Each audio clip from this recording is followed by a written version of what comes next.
d'intention, c'est-à-dire que mentir, c'est tromper l'autre. Donc, ça veut dire que si je dis quelque chose de vrai que je pense faux, il n'y a pas de mensonge, parce que je ne trompe pas l'autre. Si je dis quelque chose de faux, et que l'autre n'y croit pas, il n'y a pas de mensonge non plus, parce qu'il n'y a pas de tromperie. Donc le mensonge, pour Aristote, il est défini par le fait que l'autre croit au terme de mon récit. Il croit quelque chose de faux. Donc le mensonge est réduit à la tromperie efficace. Je ne sais pas si ça vous paraît un peu curieux, j'espère. Disons que d'un point de vue moral, peut-être que ça gêne un peu aux entournures. On se dit un tout petit peu, tiens, pas de mensonge quand j'ai dit, j'ai pensé abuser l'autre, mais il n'y a pas de mensonge parce qu'il n'a pas cru. Voilà, la pensée grecque est une pensée, la pensée aristotélicienne, mais elle est assez représentative, qui est une pensée donc, de l'efficacité. Alors, deuxième élément important, c'est quand il y a mensonge, effectivement, et donc quand il y a bien tromperie, ben, la faute ne repose pas tellement sur le menteur, elle repose beaucoup plus sur celui qui s'est laissé abuser. De la même façon, dit Aristote qu'il est honteux de ne pas savoir se défendre physiquement, de ne pas savoir défendre sa famille, eh bien, il est honteux de ne pas savoir se défendre mentalement. Donc il faut apprendre à savoir calculer pour ne pas se faire arnaquer, mais aussi à savoir maîtriser les outils du langage pour ne pas se faire abuser. Et celui qui est abusé, il est toujours responsable de s'être laissé abuser. Et se dégager aussi une morale qui est assez particulière, qui est plutôt une morale de la honte. C'est honteux de se laisser abuser, et qui me paraît assez proche finalement de la morale de la cour de récré. Dans une cour de récré, c'est quand même, c'est la honte, quoi. C'est la honte, tu t'es laissé avoir, quoi. Tu t'es laissé, t'as marché dans le plan. Et bien, cette morale de la cour de récré, elle est très grecque, mais elle tranche un peu, me semble-t-il, avec la morale des adultes, qui est plutôt une morale que je dirais chrétienne. C'est-à-dire, vous imaginez un mari trompant sa femme et par ailleurs couvrant le forfait en lui mentant, donc il y a toutes sortes de tromperies. Eh bien, on aura quand même du mal à dire, en tant qu'adulte, et vous pouvez essayer dans un débat, c'est la faute de la femme. C'est la faute de la personne qui se laisse abuser et qui, en plus, se laisse raconter des carabistouilles. Donc, vous voyez quand même que on n'est pas non plus d'un bloc, c'est-à-dire, on pourrait dire, il y a des morales qui se superposent selon les moments de l'existence. On est grec dans une cour de récré, on est chrétien à l'âge adulte. Nietzsche prend cette opposition entre morale grecque et chrétienne comme une opposition entre la morale des forts, la morale des Grecs c'est la morale des forts, la morale des dominants, la morale de ceux qui sont capables, qui ont le pouvoir de tromper les autres, tant mieux pour eux, ils ont un pouvoir supplémentaire, opposée à une morale des faibles, une morale des vainqueurs, des vaincus, une morale des victimes, qui est plutôt la morale chrétienne, qui est celle qu'on a assez communément quand on arrive à l'âge adulte. Je ne sais pas d'ailleurs expliquer moi, la transition entre la jungle d'une cour de récré et l'âge adulte.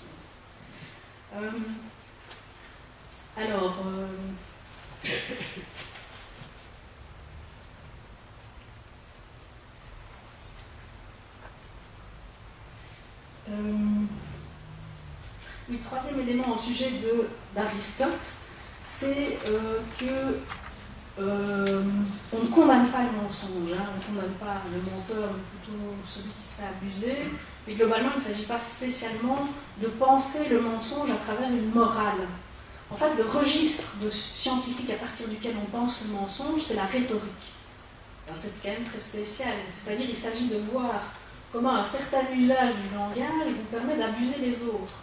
Et il s'agit aussi d'analyser les mécanismes du mensonge et les conditions du mensonge. Donc on trouve ça dans la rhétorique d'Aristote. C'est, quelles conditions faut-il pour qu'il y ait mensonge? Eh bien, il faut parler à un ignorant, plutôt qu'à un savant, donc c'est assez difficile. Et, il faut que ce discours, ce mensonge, porte non pas sur du savoir, mais sur de l'opinion. Parce que le savoir, il est toujours vrai. L'opinion, elle peut être soit de vraie, soit de fausse. Donc pour qu'il y ait tromperie effective, il faut que ça porte sur de l'opinion. La rumeur, c'est l'extract. On peut évidemment faire penser tout ce qu'on veut en termes de rumeur, parce que la rumeur, elle n'est justement pas un objet de savoir. Autre chose, c'est pour qu'il y ait mensonge, puisqu'il faut une tromperie effective, il faut qu'on modifie la croyance de l'autre. Quand il y a savoir, il n'y a pas de croyance, de conviction. Par contre, quand il y a opinion, c'est attaché à ce qu'il appelle la pistis, la conviction. Et il n'y aura de tromperie que si vous avez réussi à faire basculer la conviction de l'autre. Voilà, on a une sorte de mécanique comme ça, purement rhétorique, qui vous montre l'efficacité d'une figure du langage. Alors on ne sera pas du tout là-dedans, dans le monde latin, et particulièrement chez Augustin, où le mensonge, il ne sera pas du tout question de l'analyser en termes de figure de rhétorique, mais de le reprendre vraiment dans le cadre du moral pour le condamner de façon radicale. On ne peut jamais mentir. Augustin est le premier dans l'histoire à écrire 2 dialogues spécifiquement consacrés à cette notion de mensonge, le Contra Mendacio, le De Mendacium, aux alentours du IVe siècle, fin du IVe siècle de notre ère. Donc, premier à condamner le mensonge et à le penser strictement à partir de la notion d'intention. Vous voyez, chez Aristote, l'intention n'a aucun intérêt, ce qui compte, c'est la tromperie effective et parce qu'a voulu faire le menteur. Chez Augustin, il n'y a que l'intention de tromper qui compte. Donc son analyse du mensonge, dans ces 2 dialogues, elle porte sur cette notion d'intention. Et il distingue 2 types d'intention dans le mensonge. Il dit, il y a d'abord l'intention de dire autre chose que ce qu'on pense. Je vais dire le contraire de ce que je pense. Donc c'est une sorte de rapport à soi, où on se demande ce qu'on pense, et voilà, on va dire, on va rompre cette adéquation entre la parole et la pensée. Et il y a une deuxième intention, qui est l'intention d'abuser l'autre. Je dis autre chose que ce que je pense, mais c'est pour lui faire croire quelque chose qui m'arrange. Donc il y a 2 intentions. La première détermine l'existence du mensonge. C'est pas ce que je dis autre chose que ce que je pense qu'il y a mensonge. La deuxième détermine sa gravité. Quand je mens pour nuire, c'est le mensonge le plus grave. Quand je mens pour le plaisir, c'est le mensonge joyeux. Quand je mens pour sauver, pour protéger, c'est ce qu'on appelle le mensonge officieux. Mais dans tous les cas, Augustin condamne le mensonge. Donc on ne peut même pas mentir pour sauver quelqu'un. Il prend l'exemple de bandits qui poursuivent un de ses amis qui vient se réfugier chez lui. Il le cache. Les bandits arrivent, ils lui demandent où est caché son ami et ils veulent le tuer. Là, on ne peut même pas mentir dans ces circonstances-là. On ne peut pas trahir le devoir absolu qu'on a de dire ce qu'on pense. Alors c'est déjà un peu étonnant, c'est un peu radical. On peut se demander pourquoi. Eh bien, c'est au nom de l'arbitrarité de la langue, le fait que les mots sont inventés par les hommes, ils sont la seule chose dont on dispose pour se communiquer nos pensées, et si on accepte de dire une fois autre chose que ce qu'on pense, c'est comme si on rompait, on cassait la confiance qui doit accompagner le langage pour qu'il tienne, parce que c'est une institution arbitraire, il n'y a pas de fondement naturel au langage. Il ne tient que par la confiance qu'on se fait les uns les autres, qu'on dit effectivement ce qu'on pense. Autrement dit, si on ment une fois, c'est comme si on rompait la possibilité pour le langage d'exprimer la pensée, et par là même, on rompait le contrat qui est fondé sur la parole donnée, et donc toute société humaine. Voilà, la condamnation radicale du mensonge tient à cette idée que quand on dit autre chose que ce qu'on pense, on nuit à la communauté humaine qui repose sur la confiance. Alors ce rapport entre confiance et vérité, c'est un rapport qui existe aussi dans le langage. En anglais, par exemple, truth, est très proche et a la même origine que trust. Donc, vérité et confiance, ce sont des mots qui, dans certaines langues, en allemand aussi, vont ensemble. Alors ce qui est intéressant de voir, c'est que ce rapport de la vérité à la confiance, il existe autant chez les Grecs que chez les chrétiens, autant chez Aristote que chez Augustin, mais sous une forme différente. C'est-à-dire que chez Augustin, ce qui fonde la confiance qu'il faut avoir dans le langage, c'est la sincérité absolue de l'autre, c'est-à-dire le fait qu'il dit toujours ce qu'il pense, et peu importe si ce qu'il pense est vrai ou faux. Donc c'est une conception subjective, si vous voulez. Il faut que l'autre dise toujours ce qu'il pense. Chez Aristote, c'est plutôt une conception objective, on se fiche de savoir ce que l'autre pense, il faut que ce qu'il dise soit vrai. Donc ce qui compte, c'est plus la sincérité, c'est l'exactitude. Et nous, vous voyez, on a un peu les deux. Quand est-ce qu'on attribue notre confiance? On attribue notre confiance, d'une part, quand quelqu'un ne nous a jamais abusé, n'a jamais dit autre chose que ce qu'il pensait, et on peut attribuer notre confiance aussi, c'est un autre type de confiance, à quelqu'un qui dit toujours des choses exactes. Là, par opposition à quelqu'un qui dirait ce qu'il pense, mais ce qu'il pense, bon, on ne peut pas se fier nécessairement à ça, parce qu'en termes de vérité objective, disons, plutôt que vérité, sincérité, ça compte pas trop.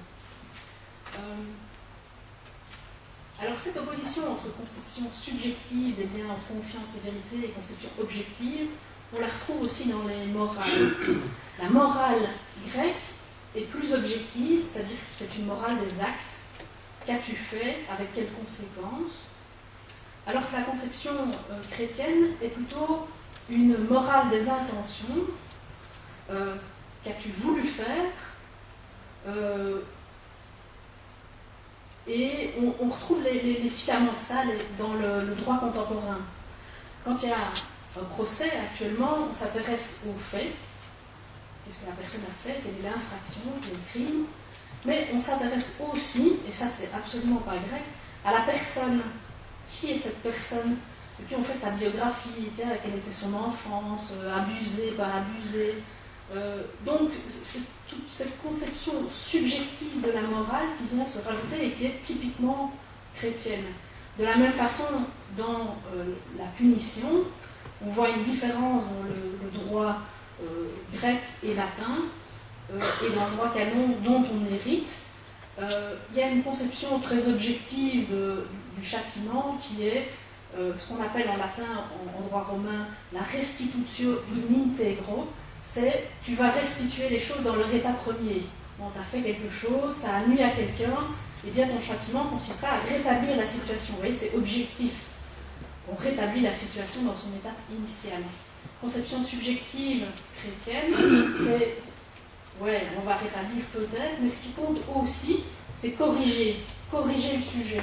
Et donc il faut aussi le punir, il faut le soigner. Voilà, c'est tout un système presque carcéral qui est fondé sur une conception morale qui est chrétienne et pas grecque.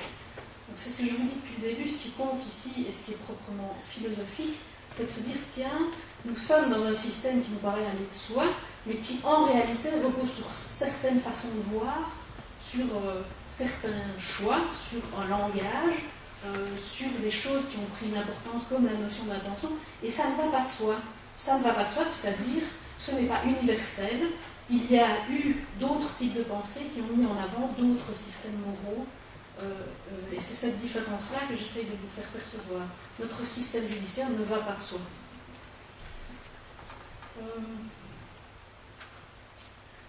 Alors, ce que je voudrais faire maintenant, c'est réduire un peu la focale, parler en gros différence entre la morale grecque et chrétienne.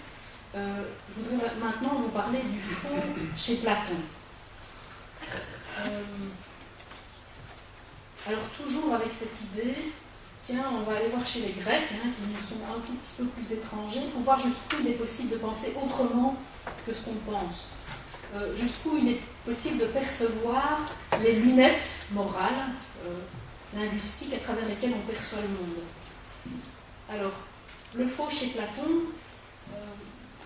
le premier commentaire que je dois faire au sujet du faux, donc faux déjà c'est problématique, c'est pseudos. Pseudos chez Platon. Je n'ai pas voulu mettre ça parce que bon, oui, pour le titre de la conférence, pseudos, on a moins déjà envie d'aller mensonge, ouais, ok, le faux, le mensonge, on veut bien m'entendre parler, mais le pseudos, c'est un tout petit peu rebutant. Mais bon, le problème de la traduction, comme je vous ai dit, c'est qu'on est tout de suite dans une interprétation. Pseudos, il faut garder l'ambiguïté, ce qu'elle produit, c'est ce que je propose de faire là. Pseudos, la première chose à dire à ce sujet-là, c'est qu'il y a un usage guerrier du pseudos. C'est quelque chose d'assez commun, je veux dire, l'usage guerrier des termes. Je vous en avais parlé au sujet du terme athée. C'est sûr que athée, il y a un usage guerrier de ce mot-là, ça sert à exclure. C'est comme une insulte ou pas loin. Et bien de la même façon, il y a un usage guerrier du pseudos chez Platon qui sert à dénoncer, exclure, mettre de l'autre côté d'un partage qui nous est avantageux, qui est avantageux à Platon, on s'entend, c'est-à-dire le partage entre le pseudos, les formes de la fausseté, et l'aletheia, la vérité. Donc il s'agit pour Platon d'utiliser ce mot-là, de pseudos, pour disqualifier les concurrents. Il ne s'agit pas simplement d'analyser la philosophie de Platon comme si elle n'avait pas des enjeux en termes de guerre presque idéologique. Qui sont les concurrents? Eh bien, ce sont les sophistes, qui sont les nouveaux éducateurs, qui éduquent au bien parler cette élite grecque qui va pouvoir persuader à l'agora et qui pourra donc emporter les débats publics. L'importance capitale de la rhétorique, qui est finalement l'outil des sophistes. Les autres concurrents sont les concurrents à l'éducation, les concurrents à la vérité, qu'il va s'agir de mettre au contraire du côté de la fausseté, c'est les poètes. Les poètes, c'est les éducateurs traditionnels, on dit ça au sujet d'Homère, c'est les éducateurs de la Grèce. Donc en fait, Platon va utiliser ce pseudos pour disqualifier deux types de prétendants à l'éducation, deux types de prétendants à la vérité, que sont donc les sophistes et les poètes. Alors j'ouvre une petite parenthèse de nouveau un peu plus philo, pour vous mettre en garde de nouveau sur les préconceptions qu'on peut avoir de la vérité. On a une conception intuitivement, relativement neutre, objective de la vérité, qui est une conception scientifique. La vérité, ce n'est pas une question de guerre. On ne voit pas facilement du conflit dans la vérité. La vérité, ça a l'air d'être un truc... Les scientifiques, on n'a pas l'impression que c'est des types avec des kalachnikovs. Pourtant, il faut quand même être attentif à cette idée que la vérité est un enjeu de pouvoir et que le partage entre ceux qui sont capables de dire la vérité et les autres, c'est un enjeu symbolique très puissant. Et il y a une histoire de ces partages tout au long de l'histoire de l'Occident. Par exemple, il y a des gens qui avaient été du bon côté du partage, on pourrait dire les astrologues. Voilà, ils avaient à un moment donné dans notre histoire prétention à dire la vérité, et puis il y a un moment où ça bascule, on les met du côté des fables, et ça bascule en faveur des astronomes. Même chose sur l'alchimie, les alchimistes ont eu un rôle déterminant, et ils ont eu aussi, il y a aussi eu une assimilation de l'alchimie à une forme de science. Il y a aussi eu une indexation du discours de l'alchimie à la vérité, une prétention. Et puis il y a un moment où ça bascule, et on passe de l'alchimie à la chimie. De la même façon, on pourrait dire pour la philosophie, une prétention de la philosophie à la vérité. On va voir que c'est le cas chez Platon, il prétend que la philosophie est une éducation à la vérité. Ça a marché, ça a marché par rapport aux concurrents. On ne parle plus des sophistes, on ne les voit plus qu'à travers la critique qu'en fait Platon.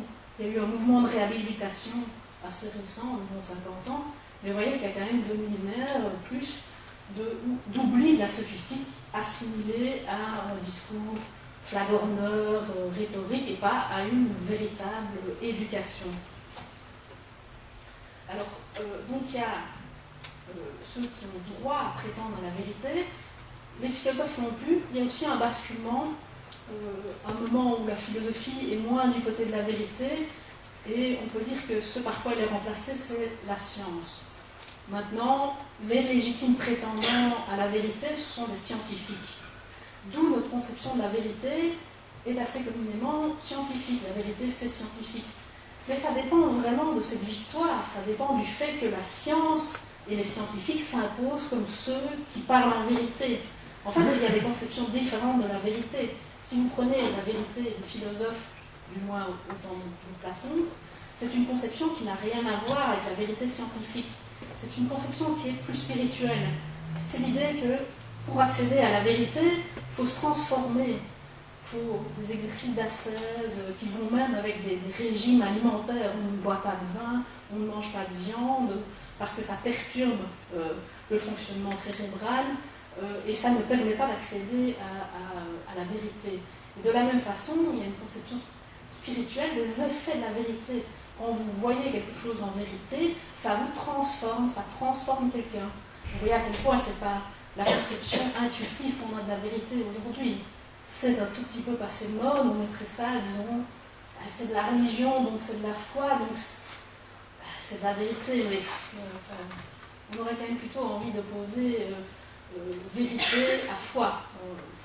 Vérité, raison, science, foi, mais comment est-ce qu'on met la vérité là-dedans? C'est compliqué pour nous, disons.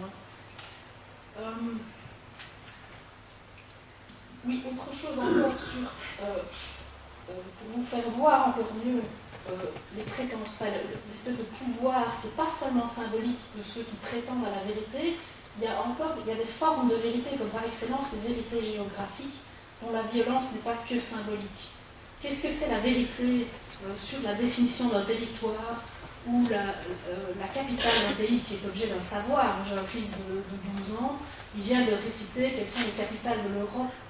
On ne dit plus la capitale de la Yougoslavie, c'est la Bosnie-Herzégovine, etc.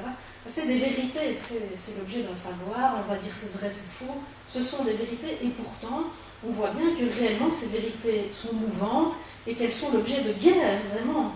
Donc c'est pas simplement, tiens, qui peut dire ce qu'on considère comme vrai de façon un peu intuitive, c'est aussi concrètement l'ensemble des vérités qu'on considère comme admises. Elles sont parfois le fruit de guerres civiles mondiales qui établissent à un moment que ça est la vérité, parce que dans le liquide des forces, un tel l'a emporté, parce que le consensus international a fait que... Voilà. Donc vérité et pouvoir sont beaucoup plus liés que ce qu'on pense. Et Platon est un exemple de ça, vraiment. L'usage de la vérité, la prétention à la vérité, c'est de la guerre. C'est de la guerre pour exclure. Alors, ce que je vais vous proposer, c'est d'aller voir un peu les formes d'exclusion, comment on va ostraciser chez Platon les sophistes et les poètes, simplement en leur assimilant cette étiquette-là, en leur collant l'étiquette pseudos sur le dos. Alors, le pseudos des poètes. Ici, le livre de référence, je ne sais pas si vous avez un peu lu Platon, c'est La République. Les livres 2 et 3 de La République, où il s'agit donc de parler d'éducation, et plus exactement d'éducation de la foule, d'éducation du peuple.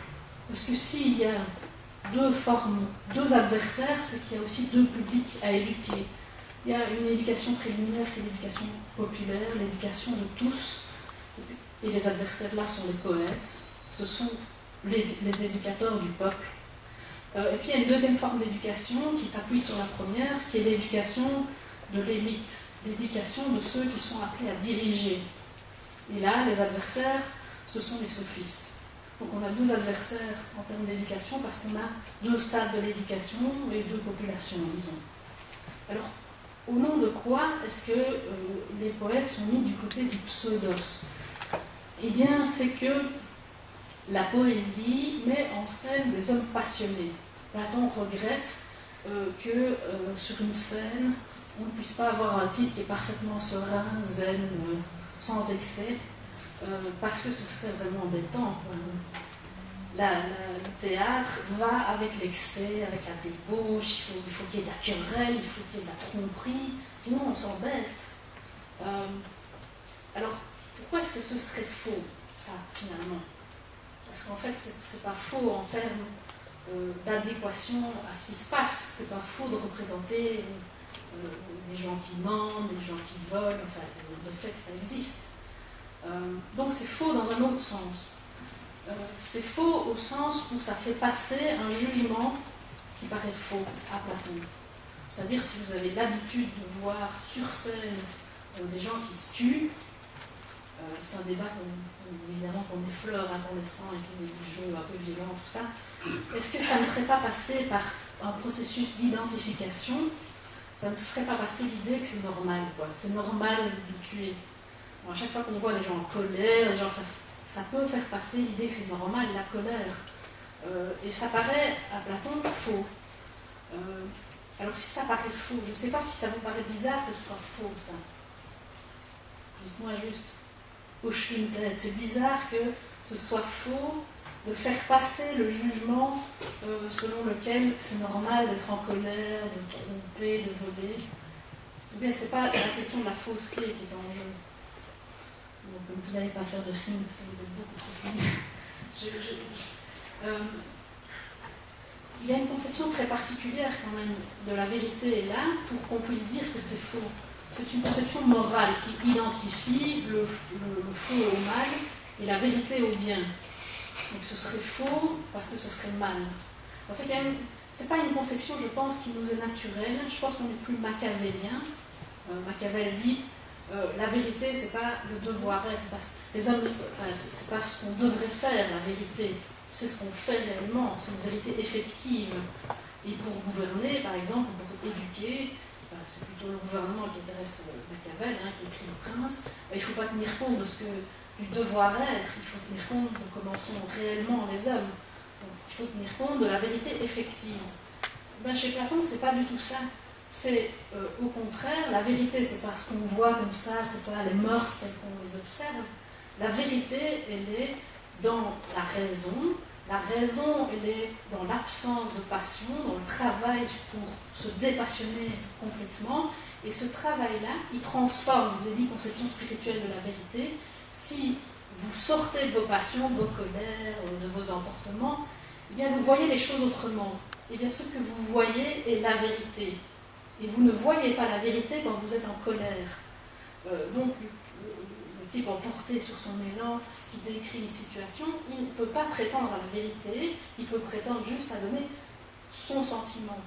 Alors d'ailleurs, Platon se retournerait dans sa tombe s'il entendait les développements actuels de la PNL et de la communication non violente où on s'exprime toujours en jeu et toujours en parlant de son ressenti. Ce que tu dis là, ça m'a fait penser que j'ai ressenti que... Parce qu'on est dans le registre de l'émotion, horreur, on est donc dans la passion, dans le mensonge, dans la fausseté, et d'autre part, on est dans un registre relatif, c'est-à-dire chaque vérité ne vaut que pour la personne qui l'énonce et ne tient qu'à son état émotionnel du moment. Ça, c'est invraisemblable pour Platon parce que la vérité, si elle est rationnelle, c'est-à-dire non passionnelle, ça veut dire aussi qu'elle est universelle.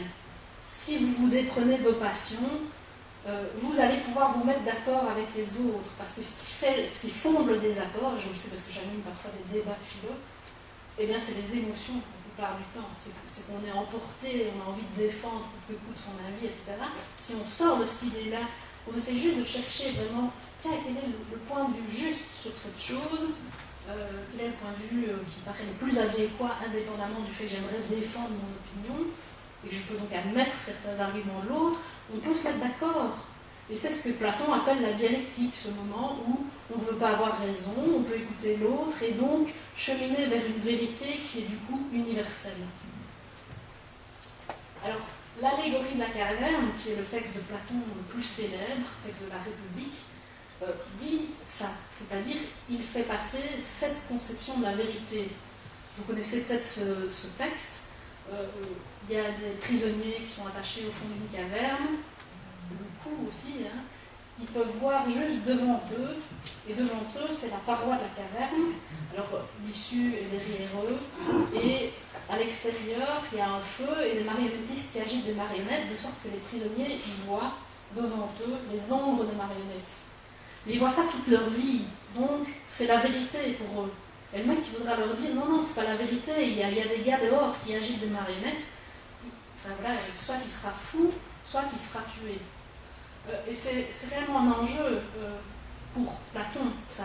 Parce que, de fait, Socrate, son maître, a été tué. C'est-à-dire qu'il y a eu un procès, vous savez sans doute, et Socrate a été condamné par le peuple. Et donc il s'agit vraiment de savoir comment on fait avec ces gens prisonniers d'une conception qui leur paraît vraie, pour les éduquer à une autre forme de vérité. Comment on fait pour éviter cette violence qui fait qu'à un moment ils peuvent tuer l'éducateur, celui qui redescend dans la caverne, pour leur dire il y a moyen de tourner la tête, quoi. Il y a moyen de voir autrement autre chose. Et donc c'est bien l'objet de sa querelle avec les poètes, c'est de dire comment fait-on pour que la foule puisse accéder à cette forme de vrai qui n'est pas le vrai de la passion. Il faut tuer les poètes, enfin, non, les tuer au moins mentalement ou intellectuellement. C'est-à-dire il faut empêcher cet effet de passion de la poésie, parce qu'on n'accédera à cette forme de vérité qu'en sortant du registre de la passion.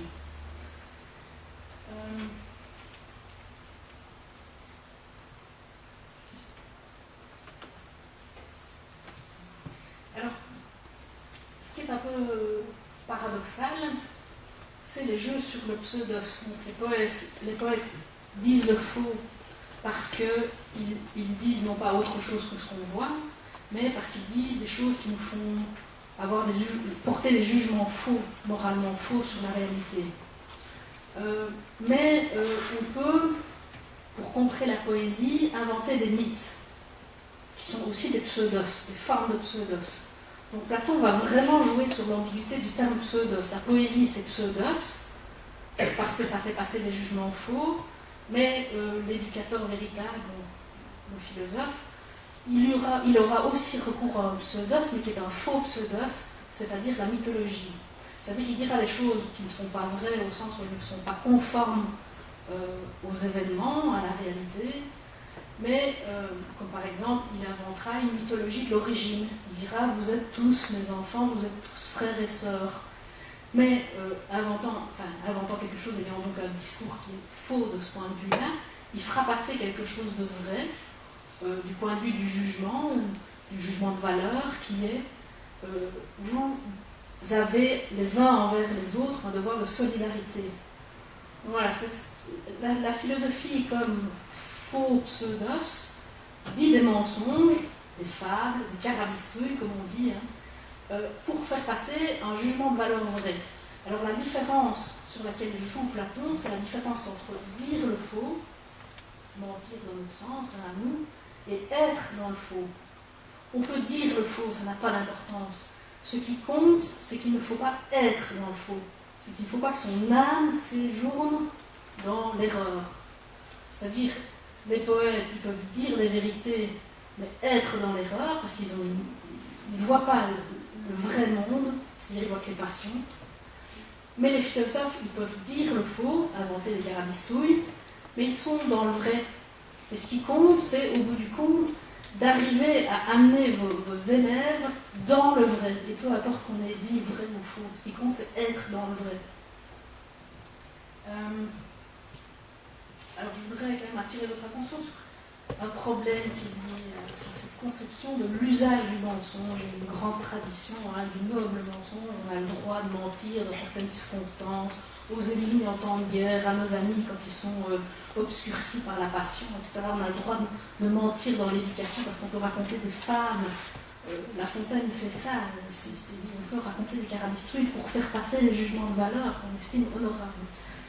Mais il y a quand même un vrai problème à ça, c'est que le noble mensonge repose toujours sur un partage de la société entre ceux qui savent et ceux qui ne savent pas.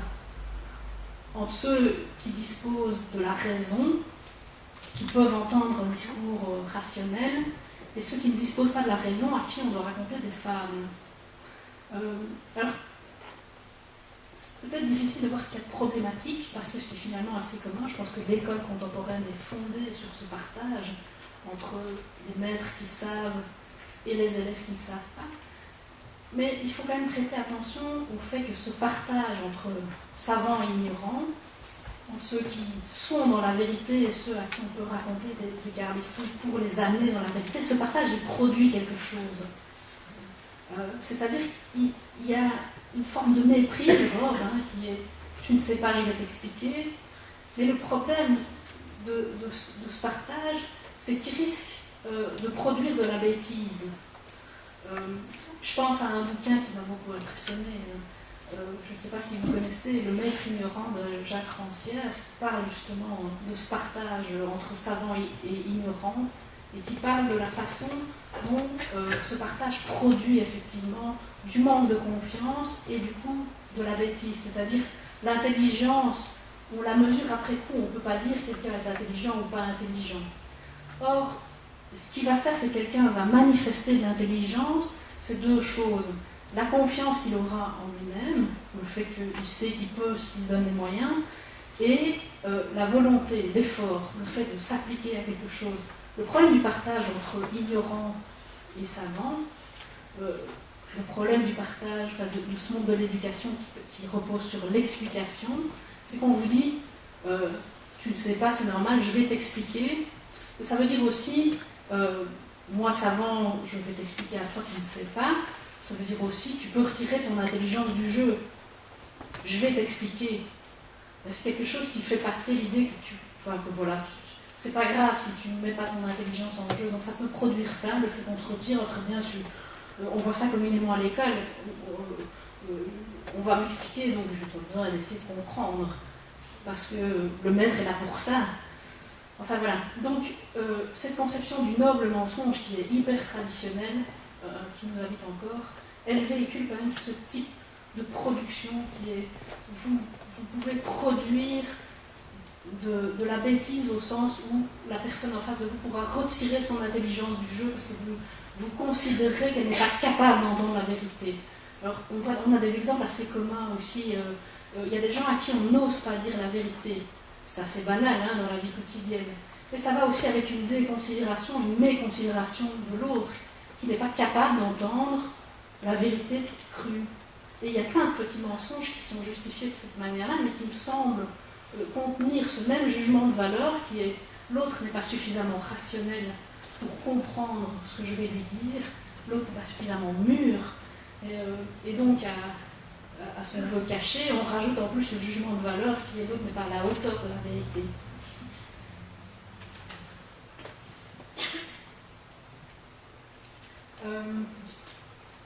Alors je vais vous parler maintenant, je ne sais pas combien de temps ici il me reste. Tu peux prendre encore une demi-heure maximum. Je pense qu'un quart d'heure ça ira. Je vais vous parler aussi donc maintenant du pseudos des sophistes. Autre débat. Alors le texte de référence ici c'est plus la République, c'est le Gorgias. Le Gorgias qui est sous-titré sur la rhétorique. La rhétorique étant l'art oratoire des sophistes. Et donc, comme à peu près tous les dialogues de Platon, il s'agit de définir son objet, donc la rhétorique, et le dialogue aboutit à ce que Socrate, au bout du compte, définisse la rhétorique comme un art de la flatterie. La rhétorique n'est rien, elle n'est rien d'autre qu'un art de la flatterie. Donc il va s'agir d'identifier les sophistes à des flatteurs. Donc on n'est plus dans le mensonge, on est dans une forme de pseudos qui est la flatterie. Mais il me semble que historiquement on peut dire qu'il y a une opposition entre la franchise et la flatterie, qui est une longue tradition. Il y a des tas de livres tout au long de l'histoire. Il y a Plutarque sur la franchise, il y a Galien aussi qui parle de la franchise, de la flatterie. L'année passée, je vous avais parlé d'Holbach, de l'art des courtisans, où aussi on parle de la flatterie. Et cette tradition me semble avoir un tout petit peu perdu de sa force au profit d'une autre opposition qui n'est plus celle entre la franchise et la flatterie, mais entre la franchise et le mensonge. Alors c'est à ces nuances que j'essaie de vous introduire en quoi c'est différent mentir et flatter. Pourtant, on sent bien qu'il y a une différence et moralement, on ne condamnerait pas ces choses-là de la même façon. Si vous prenez l'expression sale menteur, elle ne sonne pas de la même façon que vil flatteur. Vil flatteur, moi j'ai une image qui est une femme à qui un homme a fait un compliment, vil flatteur. C'est léger, ça me paraît une condamnation morale nettement moins forte, moins appuyée que sale menteur. On ne dit pas vil menteur, ce serait peut-être un peu plus élégant, mais c'est plutôt sale, quoi, sale menteur. Vous voyez qu'il y a quand même une sorte d'ambiance morale qui fait qu'on est plutôt dans la condamnation morale du mensonge et nettement moins dans celle de la flatterie. La flatterie, elle est plus communément admise. Mais voilà, il y a une tradition avec laquelle donc, on a légèrement rompu, on a pris un peu de distance, qui condamnait la flatterie. Et chez Platon, on va être là-dedans. Qu'est-ce que c'est de cette tradition qui oppose la franchise à la flatterie et pas au mensonge? Ça veut dire aussi que ce qui est pour nous le mensonge n'est pas pensé par Platon. C'est-à-dire, dans tous ces usages de pseudos, on ne trouve nulle part le mensonge. Il y a le vrai pseudos qui consiste à dire des choses effectivement vraies au sens où elles se seraient passées, mais qui induisent des jugements de valeur faux. Il y a le faux pseudos qui consiste à dire des fables, mais qui permet de faire accéder à la vérité humaine, de faire résider dans la vérité. Il y a le pseudos au sens de la flatterie, qui consiste à dire autre chose que ce qu'on pense, comme si dire autre chose que ce qu'on pense, c'était toujours flatter. Je vous pose la question, est-ce que dire autre chose que ce qu'on pense, c'est toujours flatter? Il me semble qu'on peut aller dans ce sens-là quand même. Au sens où on peut se dire, tiens, c'est vrai que quand je ne dis pas franchement ce que je pense, est-ce qu'il n'y a pas toujours quelque chose qui est de l'ordre de la séduction et qui a envie de ne pas déplaire? Bon voilà, je ne sais pas, peut-être que vous pourrez me dire, tout à l'heure j'ai pensé à une situation où on dit autre chose que ce qu'on pense et néanmoins on ne flatte pas. Mais moi j'en vois pas comme ça en tout cas. Donc on pourrait se passer du mot mensonge, mais de fait il est plus important que le mot flatterie. Alors, si donc il faut condamner les sophistes, c'est donc qu'ils flattent. Platon oppose la sophistique à la philosophie, comme il oppose la cuisine, la sophistique est une cuisine, à la médecine. La philosophie est une médecine. C'est-à-dire un art de flatter le palais, enfin, ça va être sympa, on va faire un bon petit gueuleton, mais en même temps on va peut-être vomir après coup. Par contre, la philosophie, ça va plutôt être de la médecine, c'est-à-dire on va prendre une potion, ça va peut-être pas être super ragoûtant, mais voilà, ça va soigner.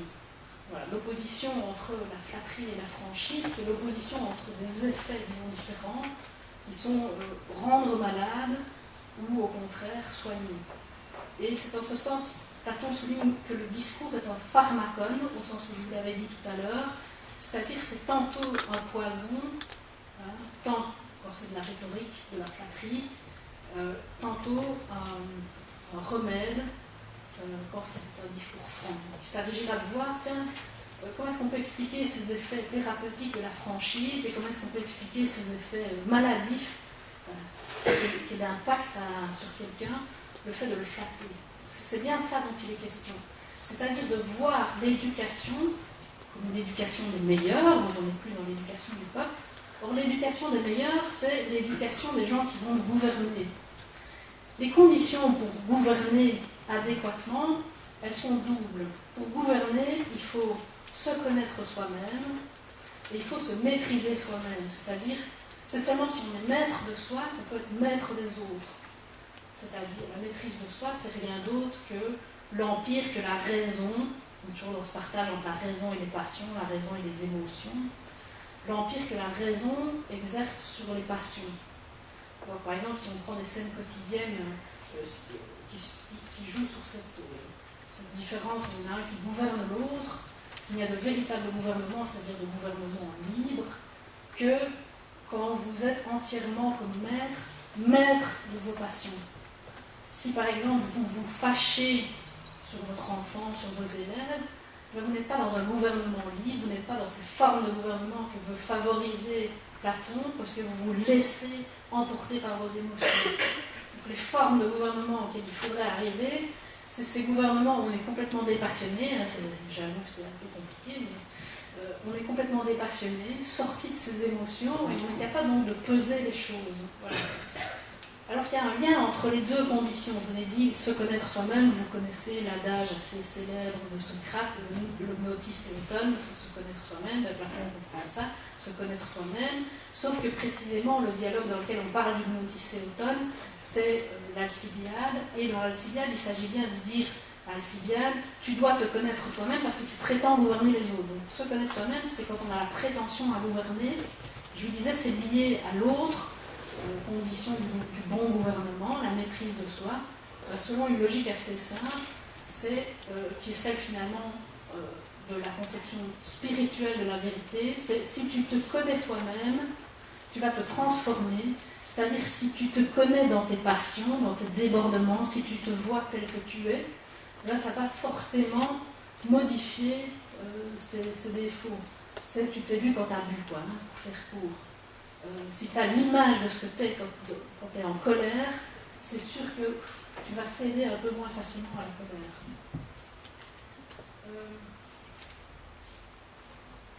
Alors, donc, la prétention de la philosophie comme discours franc, cette fois-ci, opposé à la flatterie, ce sera d'éduquer ces futurs gouvernants et de les éduquer à un rapport à eux-mêmes qui est bouclé, c'est-à-dire qu'ils se connaissent eux-mêmes et ils sont maîtres d'eux-mêmes. Voilà l'objectif de l'éducation, ça me paraît assez colossal, pardon. Ça me paraît être les objectifs les plus ambitieux qu'on peut se donner en termes d'éducation. Comment rendre l'autre maître de lui-même, rationnel dans les décisions qu'il prend, posé, et comment faire qu'il se connaît lui-même. Alors il y a un texte, toujours du Gorgias, qui explique un peu comment on fait justement pour arriver à ce rapport à soi qui est sain, pour transformer quelqu'un qui est passionné en quelqu'un de rationnel, comme ce qu'on fait. Et une image qui est prise, c'est celle de l'épreuve de l'or. Vous frottez une pierre contre une autre, et c'est grâce à ce frottement que vous pouvez déterminer si vous avez bien de l'or ou pas. Platon prend cette image-là pour dire que c'est la même chose pour l'éducation véritable. Pour éduquer véritablement les futurs gouvernants, il faut les frotter à une âme qui a 3 qualités. La franchise, la bienveillance et le savoir. Donc, pour faire l'épreuve de soi, c'est-à-dire pour se connaître dans ce qu'on est réellement, pour faire l'épreuve d'authenticité, hein, comme on vérifie que c'est bien de l'or, ça se fait par affinité de nature entre les âmes, comme ça se fait par affinité de nature entre les pierres. Il faut 12 âmes d'une même trempe, et il faut que votre interlocuteur, que vous puissiez savoir vraiment qui vous êtes, il faut qu'il soit franc, bienveillant et qu'il soit savant. Alors qu'est-ce que ça veut dire, franc? Franc, ça veut dire qu'il vous dise exactement ce qu'il pense, évidemment. Alors, ce que je voudrais attirer votre attention sur le fait que on est dans une pratique ici qui aura une longue tradition, qui est celle de la direction de conscience. Pour avoir une juste connaissance de vous-même, vous avez besoin de quelqu'un d'autre, quelqu'un qui est donc franc avec vous. Mais on n'est pas dans un rapport institutionnalisé comme on a maintenant. C'est-à-dire maintenant, les formes modernes de la direction de conscience, c'est, disons, le prêtre, le médecin, le thérapeute, ce sont des gens qui ont des diplômes ou des fonctions sociales bien isolées. Ici, on n'est pas dans ce cadre-là. La personne qui peut vous aider, qui peut boucler le rapport à vous-même, qui peut vous rendre autonome, maître de vous-même, elle doit être franche. Donc, elle doit avoir une qualité particulière, mais qui est une qualité que n'importe qui peut avoir. Ce n'est pas une position institutionnelle. Alors, ça ne va pas de soi, quoi, être franc. C'est quand même le fait de ne jamais céder à la séduction, à la volonté de plaire, à la volonté d'atténuer les jugements que je porte. Être franc, ça veut dire, je vais dire exactement ce que je pense comme je le pense, sans évaluer les effets sur l'autre. Parce que ce qui compte, ce n'est pas les effets sur l'autre, c'est que j'ai été intègre. Je dis ce que je pense. Et je dis les choses sans atténuation, sans ces rondeurs que les formes sociales imposent. Donc c'est quand même, ça ne va pas de soi, quoi, la franchise. Je pense que c'est quelque chose qui se perd un peu de vue. On n'a pas une valorisation de la franchise actuellement, mais on pourra voir quels en sont pourtant les avantages, et les avantages en fait éducatifs ou thérapeutiques, c'est la même chose dans la Grèce antique, puisqu'on considère que initialement tout le monde est malade, et qu'en fait l'éducation n'est qu'une forme de soin, une thérapie. Alors, tout le monde est malade, ça veut dire tout le monde s'aime trop. Tout le monde a toujours une trop haute considération de lui-même. Ça me fait penser que c'est relativement masculin aussi, cette sorte de psychologie de base, disons. Je voulais un extrait de Galien, qui a repris qui a écrit un traité pour valoriser la franchise. Nous voyons que tous les hommes, et je pense qu'il s'agit bien des hommes, c'est-à-dire que la direction de conscience ne concerne pas les femmes, parce qu'elles ne sont simplement pas appelées à gouverner. Or là, on est dans quelles sont les conditions pour gouverner adéquatement. Donc, nous voyons que tous les hommes se considèrent soit comme totalement infaillibles, soit comme se trompant sur des points mineurs. Je vous asticote un peu, mais vous aurez le droit de répondre. Donc, les hommes se considèrent soit comme totalement infaillibles, soit comme se trompant sur des points mineurs, peu nombreux et peu fréquents. J'ai remarqué que ceux qui s'en remettent à d'autres pour une appréciation du genre d'hommes qu'ils sont tombent rarement dans l'erreur. Donc on a bien cette articulation entre franchise et ne plus tomber dans l'erreur. Vous voyez, toujours dans ces ambiguïtés du feu gosse, on n'arrive jamais à en sortir. Il faut que les gens soient francs avec vous pour que vous ne soyez pas dans l'erreur. C'est-à-dire que vous n'ayez pas d'illusion sur ce que vous êtes. On s'aime toujours trop. Il faut une de ces franchises, mais carabinée, violente, sans compromission, pour finalement renverser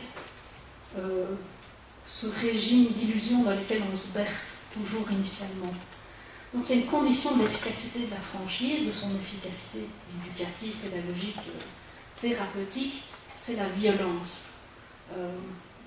Si vous dites les choses de façon douce, vous n'aurez pas cet impact qui permet la guérison, parce que la guérison, elle est pensée comme un renversement de l'ordre interne du corps, ou de l'ordre interne de l'âme.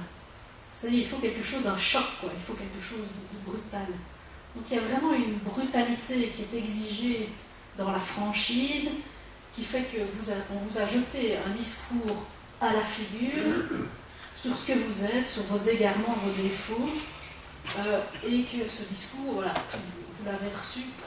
Peut-être que vous avez des moments de votre vie où vous avez vécu ça, des moments de choc, où effectivement il y a des basculements qui se font parce que les trucs qu'on vous répète tous les jours, comme une sérénade là, sur vos défauts, ouais, ça va, ok, ça va pas changer. Mais parfois, il y a quelqu'un qui vient de l'extérieur, ça dépend aussi, c'est de venir de l'extérieur, d'avoir un regard donc, qui n'est pas passionné, on ne vous aime pas, on ne vous hait pas, on vous dit ce qu'on pense, ce qu'on voit. Et voilà, ça a des effets. L'autre aspect qui va avec cette brutalité de la franchise, c'est la bienveillance. C'est-à-dire, il faut en effet que l'autre ne vous haïsse pas, parce que l'autre, celui qui vous hait, c'est sûr que sa franchise n'a pas d'effet sur vous, parce qu'elle ne vous paraît pas l'effet d'une vérité, mais l'effet d'une rancœur. C'est normal que cette personne soit violente avec vous, puisqu'elle vous hait. Donc ça n'aura aucun effet thérapeutique sur vous, même si elle disait des vérités par ailleurs.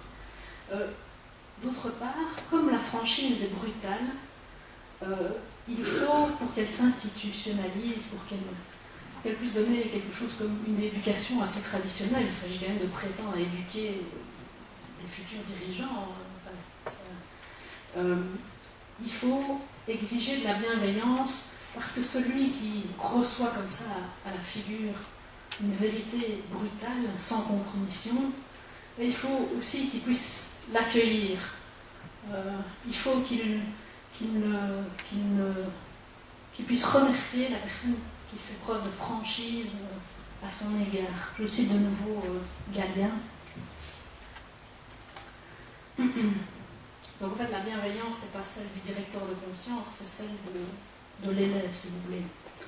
Si au départ tu acceptes en silence d'être délivré de tes actes commis en état de passion, tu trouveras peu après de nombreuses personnes prêtes à te corriger avec franchise. Davantage encore si tu sais gré à celui qui t'a adressé des reproches de t'avoir affranchi de ton tort. Tu ressentiras un grand profit du fait même d'examiner à fond si les reproches qu'il t'a adressés étaient vrais ou faux. Moi, ça me fait penser à cette histoire de la feuille de salade qui m'est arrivée il y a 2 jours. Vous avez parfois des gens francs qui vous disent « Ah, t'as une feuille de salade ici ». Mais si vous les accueillez en râlant, ou bien vous êtes gêné, tout ça, ben c'est sûr que ça ne va pas les encourager. Mais concrètement, ça veut dire que la fois d'après, vous resterez avec votre feuille de salade. Ben, vous prenez la feuille de salade, vous transposez sur les défauts les plus manifestes d'une personnalité, ben c'est la même chose. Si vous ne faites pas preuve de bienveillance à l'égard de ceux qui vous disent en toute honnêteté ce qu'ils pensent, ben voilà, vous n'aurez plus de personnes franches en face de vous. Donc les intempérants, ceux qui réagissent colère quand on leur dit ce qu'on pense, ben voilà, ils ne pourront pas se corriger parce qu'ils n'auront plus en face d'eux des gens qui sont capables de franchise. Alors la dernière condition, c'est l'épistémé. Donc, oui, pardon, l'épistémé, je radote, le savoir. Donc, il faut que celui qui est franc soit aussi quelqu'un qui affirme les choses qu'il sait. C'est-à-dire qu'il y a deux types de franchise pour Platon. Il y a la franchise que donne l'ébriété, qui est la mauvaise franchise, le type qui dit tout et surtout n'importe quoi, c'est-à-dire tout ce qui lui passe par l'esprit sans aucune censure. Mais une telle franchise n'a évidemment aucun effet thérapeutique, aucun effet éducatif. Il y a la bonne franchise, mais qui est indexée à la vérité. C'est-à-dire que il ne faut pas simplement dire, comme dans l'étymologie, franchise, ça se dit parésien. Donc on a pan qui veut dire tout, réma, ce qu'on dit. Il ne faut pas simplement dire tout ce qu'on pense. Il faut dire, en pesant ce qu'on croit juste et vrai. Donc il faut indexer son discours franc à un savoir. Il faut avoir une rigueur qui fait qu'on ne dit pas simplement ce qu'on pense, on dit ce qu'on pense, mais ce qu'on pense est vraiment ce qu'on pense vrai. C'est pas juste une parole volatile comme ça.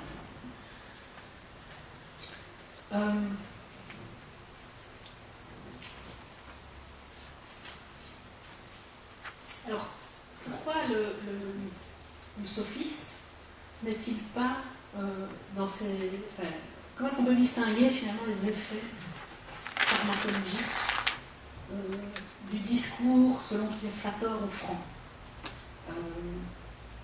Donc, comment est-ce qu'on peut distinguer l'effet pédagogique de la sophistique de l'effet pédagogique de la philosophie? Eh bien, dit Platon, le discours du flatteur, le discours du rhéteur, du sophiste, il ne remplit aucune de ces trois conditions. C'est-à-dire, le sophiste, d'abord il y aura une fausse homologie. Il lui est dit, la pierre, pour authentifier l'or, elle doit être de même nature. Et dans le discours du Gorgias, c'est-à-dire cette homologie, c'est l'homologie des discours qui parviennent à s'accorder sur la vérité. Ce que je pense vrai, c'est aussi ce que tu penses vrai. C'est cet exercice dialectique qui fait qu'on sort d'une vérité individuelle pour parvenir à un accord qui fait que la vérité devient plus universelle.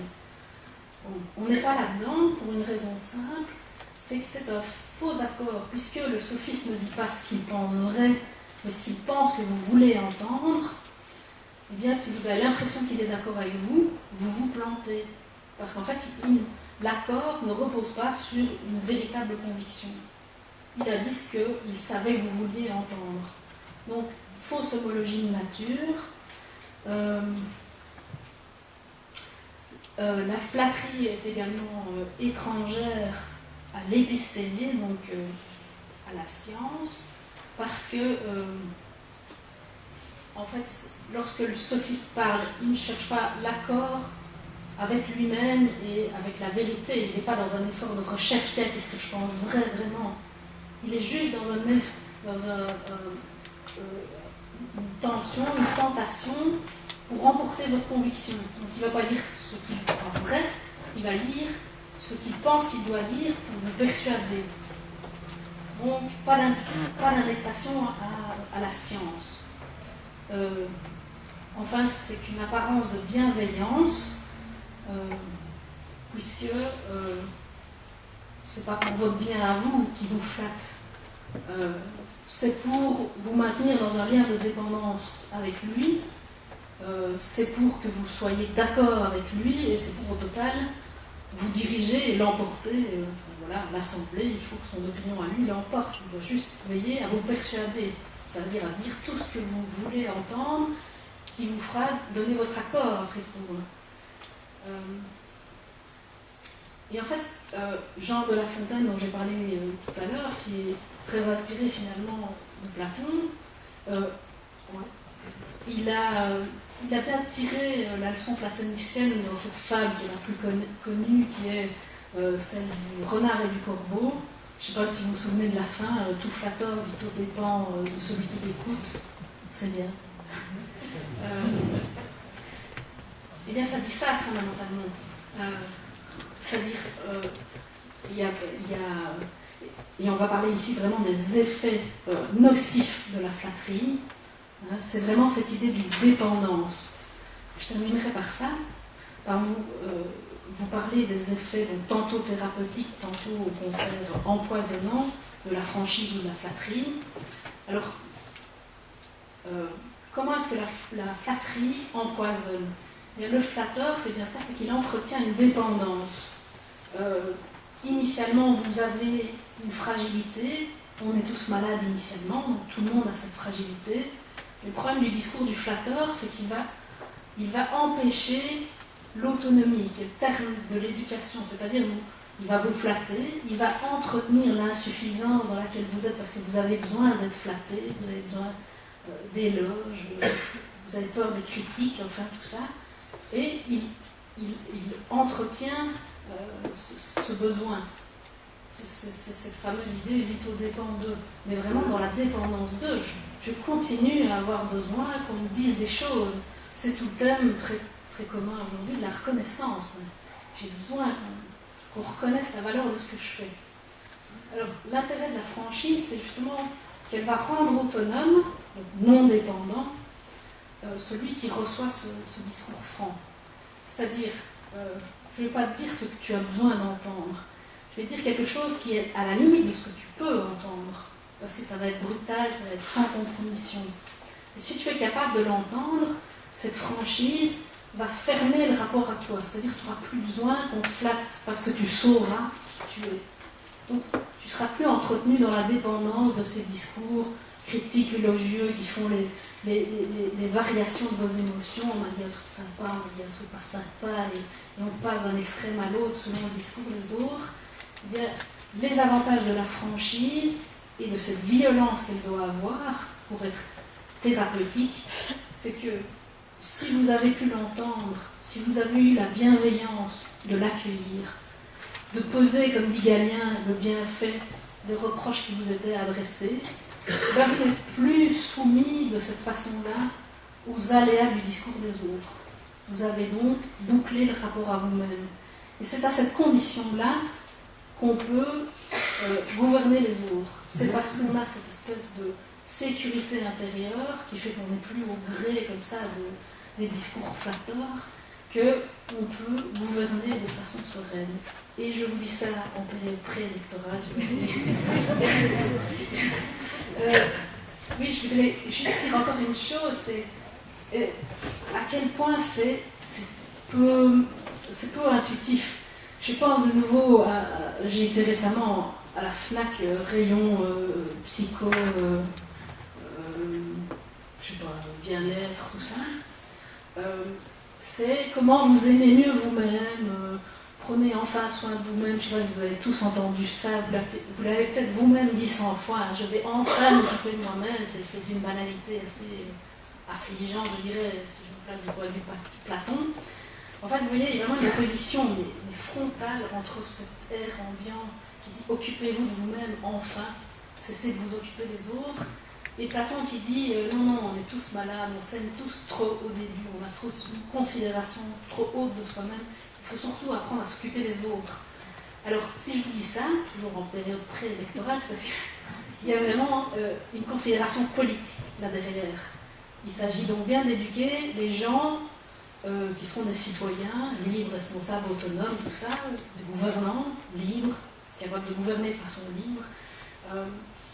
Or, c'est précisément parce que vous ne vous aimez pas trop vous-même que vous pouvez vous soucier des autres.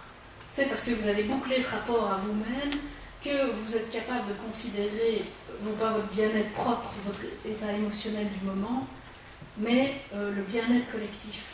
Et ça, on est quand même dans une époque où ça paraît aller de soi. Moi, c'est quand même invraisemblable, mais c'est parce que je marine dans Platon, Aristote, tout ça, la morale grecque, disons, c'est qu'il n'y ait pas de honte à voter pour son intérêt propre. Or, quand même que voter devrait être une activité politique qui concerne le bien-être collectif et qui doit donc reposer sur une réflexion et pas sur un jugement, je ne sais pas, à la tronche d'un gars sur une affiche, une réflexion sur, tiens, qu'est-ce que c'est le bien-être collectif, qu'est-ce que c'est la cité idéale. Mais non, en fait, il va de soi que chacun vote en fonction de son intérêt propre. Profession libérale, le TNR, enfin voilà, ça va de soi. Soyez platonicien en votant, à défaut d'être dans l'éducation. Voilà.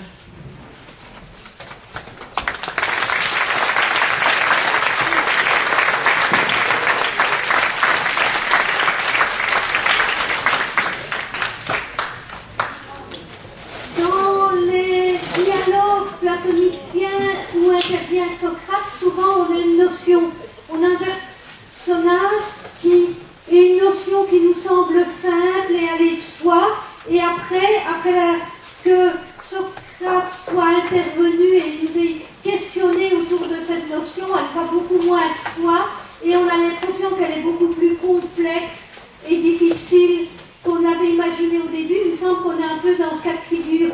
Si aujourd'hui, après l'exposé, la question du mensonge et de la vérité, on a un peu tous, au départ, l'impression de savoir de quoi il est question, et puis au fur et à mesure, on se rend compte que les choses sont beaucoup plus nuancées et compliquées qu'il ne nous avait semblé. Alors je remercie Gaël Jean-Marc pour cette belle introduction à la question du mensonge, de la vérité, de la flatterie, et je vous propose immédiatement d'intervenir soit pour des questions, soit pour des remarques. Est-ce que je peux demander d'abord, avant que les adultes sur deux prennent la parole, si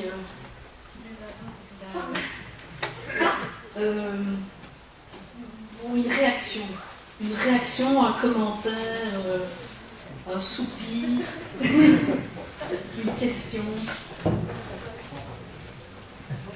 Vous êtes toujours à deux, vous, ou bien non? Non, c'est une blague. Oui.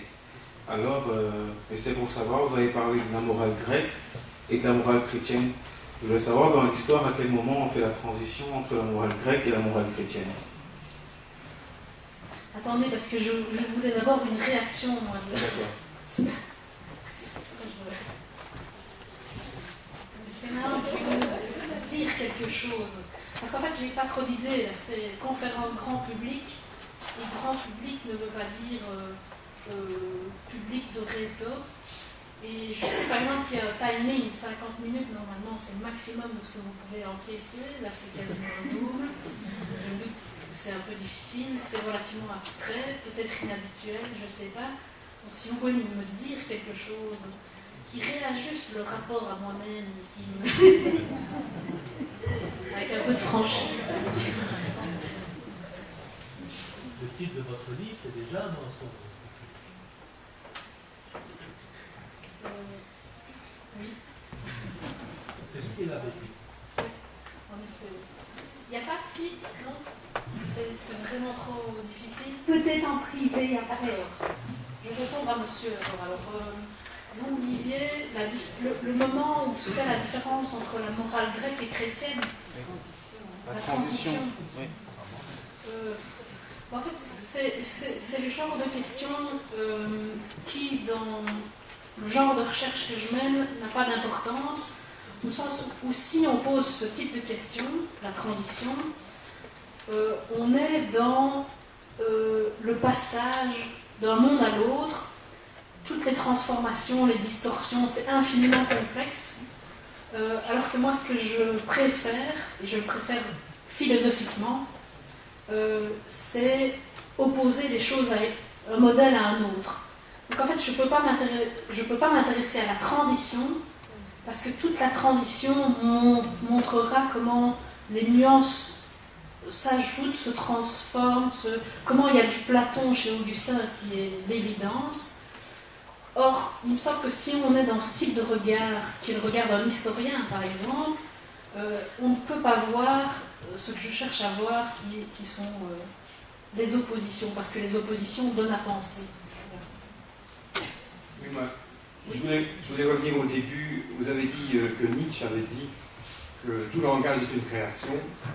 Alors, est-ce que le langage mathématique est-il aussi une création? Et est-il vrai et est-il universel? Non. Nietzsche dit tout langage est une création.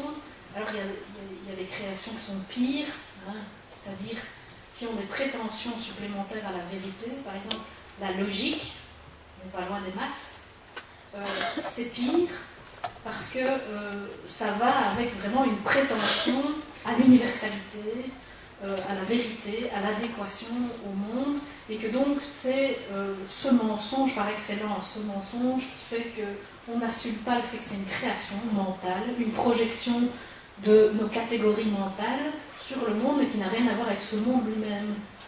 Si on avait un autre cerveau qui pèse moins, plus, d'autres sens, un autre langage, eh bien, on aurait une autre organisation du savoir. Foucault dit ça aussi d'une autre façon.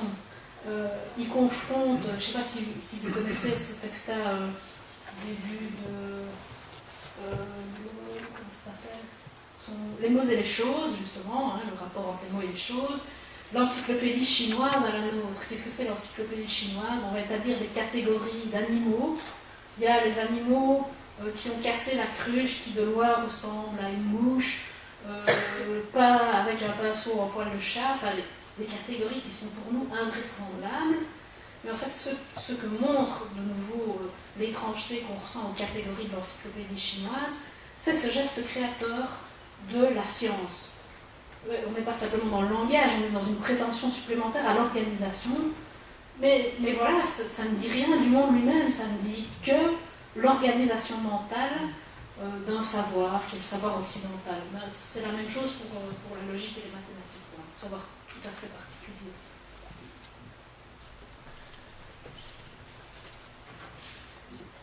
En vous entendant parler tout à l'heure, j'ai pensé à deux formules populaires. Toute vérité n'est pas bonne à dire. Et quand on ne sait pas oster, ça se dit même en wallon quand on ne sait ni oster. Mais c'est assez extraordinaire. Vous avez utilisé un langage complexe assez calmement et c'est résumé dans ces deux adages populaires. Ça veut dire le premier, d'ailleurs, toute vérité n'est pas bonne à dire, et parfois quand on se tait, on ment. Le silence est synonyme de mensonge. C'est quand même quelque chose d'assez extraordinaire. Hein. Oui, enfin, ceci dit, toute vérité n'est pas bonne à dire. Ça résume pas tout à fait ce que j'ai voulu dire, parce que le problème c'est bonne à quoi? Il y a deux choses. C'est toute vérité au sens ce qu'on voit et qui sont par exemple les mœurs dépravées, c'est pas bon à dire. Mais cette formule-là, elle peut permettre de revendiquer. Ça va? Personne. Oui, elle peut permettre de revendiquer des lâchetés aussi. Toute vérité n'est pas bonne à dire. Donc, ça, mais sinon, oui, le silence, c'est une. Enfin, quoique, quand Augustin dit par exemple il ne faut jamais mentir, il dit l'alternative, c'est le silence. Et le silence est bon, je viens d'entendre ici. Oui, voilà, on peut trouver tout l'inverse. Donc, oui. Et moi, je voulais parler du rapport entre le médecin et son malade qui a fortement changé au cours des années. Avant, on taisait tout. Et finalement, maintenant, voilà, il y a la franchise, donc on balance tout. il y a la bienveillance, parce que j'imagine que ne pas faire du tort à son patient, et il y a le savoir, parce que lui, il sait exactement ce que le malade ressent. Maintenant, est-ce que c'est pas d'une part pour se dire, voilà, je vous ai tout dit, donc quelque part, vous ne pouvez pas dire que je vous ai menti, et d'autre part, est-ce que ça fait forcément du bien au malade s'il n'a pas envie d'entendre, ou s'il n'est pas capable d'assumer cette vérité, au moment où le médecin lui dit. Alors vous êtes plus platonicienne que vous ne pensez, parce qu'en fait cette métaphore elle est permanente chez Platon. Il s'agit toujours de comparer la philosophie à la médecine, et toujours de se demander, tiens, un médecin, comment est-ce qu'il soigne? Puisque la philosophie prétend soigner, on va aller voir, tiens, qu'est-ce qui se passe du côté de la médecine. Alors, dans la lettre 7, il évoque ce cas-là précisément dont vous parlez, qui est, bon, un médecin, il intervient en période de crise. Hein. En principe, on va voir le médecin quand on ne va pas bien. Idem pour le philosophe. Là, c'est dans un cas particulier, c'est le philosophe comme conseiller du prince. Il intervient au moment de crise pour dire ce qui ne va pas. Mais de façon générale, il n'y a pas de franchise en dehors de quelque chose de critique. Il ne s'agit pas de faire un compliment, ce n'est pas la franchise. Et en effet, il dit qu'il y a une condition d'écoute. Alors, il faut articuler deux choses. La violence nécessaire à renverser l'ordre de croyance et en effet une condition d'écoute. C'est-à-dire que le médecin, il doit quand même veiller à ce que sa prescription soit comprise. Il y a quelqu'un qui peut comprendre, entendre, qui peut donc dire la vérité. Sinon, il y a le médecin des esclaves, c'est la première forme d'éducation. Le mec ne peut pas comprendre, donc je raconte des fables, et il va suivre gentiment ce que je vais lui dire de faire, mais il ne comprendra rien. Si vous avez une considération comme médecin pour vos patients, vous devez considérer qu'ils peuvent comprendre. C'est d'ailleurs quelque chose qui est délicat. Moi, je me heurte parfois à ça, j'aimerais comprendre, et le pouvoir médical, qui c'est le pouvoir de la vérité, comme vous disiez, va parfois avec le fait qu'on ne veut pas vous expliquer. Donc, voilà, médecine qui ne paraît pas être du côté de la liberté. Une condition d'écoute parce qu'en effet, il s'agit de suivre un régime, de modifier une façon de vivre ou de modifier une façon de régner quand on s'adresse au gouvernement, au prince. Et donc en effet, la philosophie comme discours franc ne peut pas se faire irruption comme pure violence. Elle doit correspondre à une attente, à une écoute, sinon elle est inefficace et inutile, ce qui est un grand problème, qui est le problème de l'opposition entre la vérité et le mensonge. On dit qu'il y a un usage politique évident du mensonge. Platon le dit très clairement, il faut utiliser le mensonge parce que c'est beaucoup plus efficace. C'est quelque chose qu'on croit assez communément. Hein, le monde politique peut mentir constamment, c'est beaucoup plus simple, c'est plus court en temps, c'est plus efficace. Mais justement, est-ce qu'il est possible de penser la vérité en termes d'efficacité? Oui, le discours franc, violent, qui peut donc avoir un impact, mais qui aussi correspond à une écoute possible, plutôt ce côté bienveillance. Je peux accueillir ce discours. Donc voilà, en effet, il y a un ajustement délicat, sinon ça ne sert à rien, c'est brutal. Et il y a d'ailleurs un exemple très simple, qui est précisément la franchise dont Platon a fait preuve, et c'est ce qu'il explique dans cette lettre 7 à l'égard du tyran Denis de Syracuse, dont son neveu, qui est proche du tyran, le fait venir à Syracuse, et il se dit, bon ben voilà, l'occasion d'avoir un discours qui est efficace, un discours vrai efficace. Il veut faire preuve de franchise à l'égard du tyran. Le tyran lui demande, tiens, la façon de gouverner, tout ça, qu'est-ce que tu en penses? Et puis il lui fait une démonstration sur l'intempérance des gouvernements qui les rend injustes.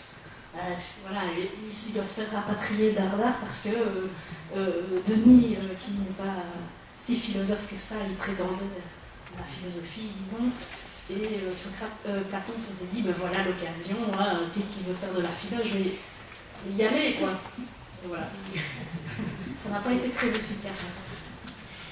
La question que je vais vous poser va peut-être vous paraître saugrenue, et elle concerne les princes qui nous gouvernent aujourd'hui. Vous avez bien expliqué la différence entre Aristote qui considérait que si la tromperie était efficace, que la responsabilité incombait davantage au trompé. Et la différence évidemment avec la vision de Saint-Augustin qui était en termes d'intention. Est-ce qu'on peut imaginer que le peuple grec, des siècles après, qui aurait triché sur sa dette publique, par exemple, se trouverait tout à fait en état légitime de penser que c'est le trompé qui a eu tort de se faire prendre, et que par contre, Mme Merkel, toute blindée d'opinion protestante, considérait que le problème est dans l'intention et que par conséquent, il faut punir ce peuple. Bien joué. Je ne sais pas si la morale grecque contemporaine correspond à la morale grecque ancienne. Qu'est-ce que je voulais dire? J'ai déjà complètement oublié. Attendez, il faut que je récupère mes tartines. Non, je pense à quelque chose, mais non. Trop tard, je sais plus. J'y reviendrai si ça me reviendra. D'autres questions ou commentaires?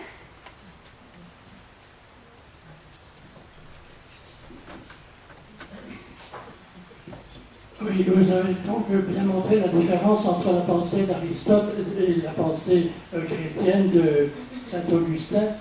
Et à vous écouter, je comprenais de moins en moins comment et pourquoi les catholiques, enfin, ont fait d'Aristote véritablement un pilier de leur pensée, alors que ça paraît a priori tellement antinomique, et pourtant ils s'y sont drôlement accrochés pendant longtemps, surtout à partir de Saint Thomas d'Aquin, je crois. Mais enfin, comme vous avez dit que vous n'aimiez pas trop parler des transitions, je ne voudrais pas avoir l'air de vous piéger non plus. Oui, alors c'est en effet à partir de Thomas d'Aquin. Donc moi j'étais un siècle plus bas. Et Thomas d'Aquin, son boulot il est relativement compliqué. Il est d'articuler Augustin, qui est la grande référence jusqu'alors, à Aristote qu'on vient de redécouvrir, qui a les traductions latines de l'arabe. Et c'est en effet une articulation de deux systèmes de valeurs.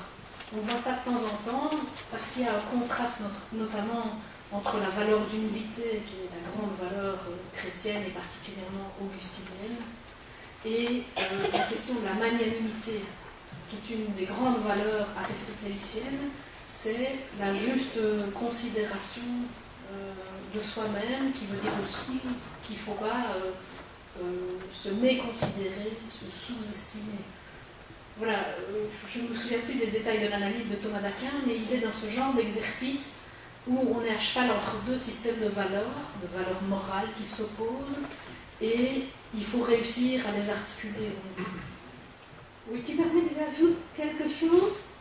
Mets ton micro comme ça. Au départ de l'université, quand ceux qui ont été chercher Aristote, c'était aussi pour s'opposer au système dominant de l'Église. Donc c'était le caractère hétérodoxe de la pensée d'Aristote par rapport à la religion qui a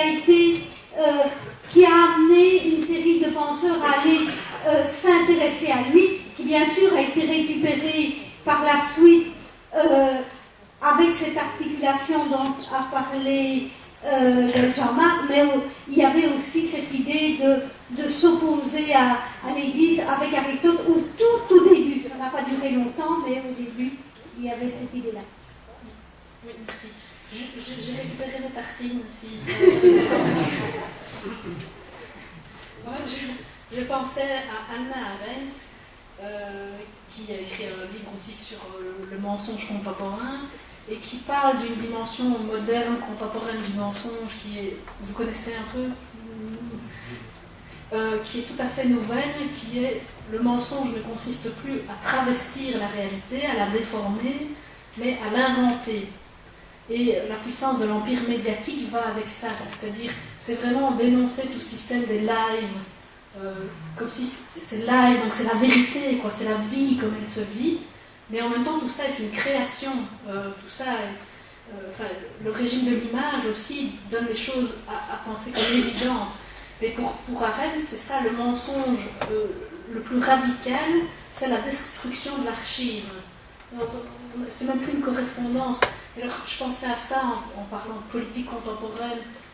parce que pour elle, c'est de ça dont il est question. Il n'est pas tellement question de savoir si on dit autre chose que ce qu'on pense, si on veut abuser, tout ça.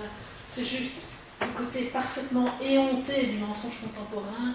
On va vous faire croire les pires fadaises avec cette idée de la bêtise, de la foule. C'est pour ça que tout à l'heure, je m'insurgeais contre ça. C'est vraiment, vous êtes tellement bêtes, vous qui regardez la télé, qu'on peut y aller à fond, quoi.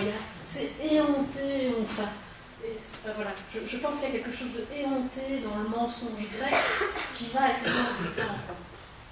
Une philosophie encore en pleine actualité. D'autres questions, commentaires? Dans ce cas, je remercie encore Pierre Jean-Marc.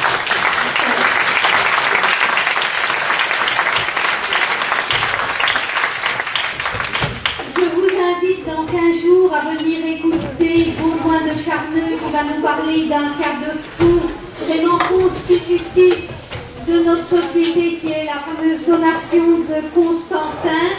Et pour ceux qui s'intéressent à l'autre cycle sur le 19e, lundi prochain, Philippe Destat viendra nous parler de la révolution industrielle.